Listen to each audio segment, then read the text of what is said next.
I'll also mention as an aside, I actually saved a bunch of VHS tapes from my teenage years primarily of David Letterman shows, and found out that by the time I had a setup where I was going to digitize those and put them up somewhere, that all of them were basically on YouTube already.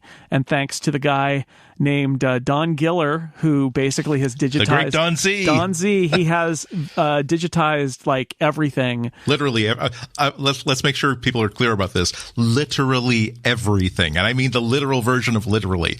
Like, so much so that when people on staff at the Letterman show and now former members of the staff need a clip, they come to Don Z. There was that documentary about Bathrooms Over Broadway, I think it was, about the Letterman writer who did all the record, Dave's record collection would have like really weird institutional and business musicals.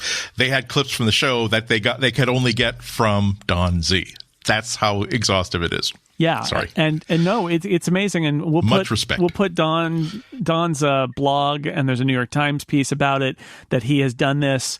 It is amazing. Of course, technically, copyright violation, right? It's not, he doesn't own the copyright on any of this stuff, and yet he's the one who is making sure that it doesn't fade into oblivion, because NBC doesn't care, especially about the stuff, maybe David Letterman's production company cares a little bit more, maybe not, I don't know, but NBC, for the early stuff, he doesn't care. I'm reminded of another story I read in the New York Times back in March about this guy who obsessively taped boxing matches on VHS.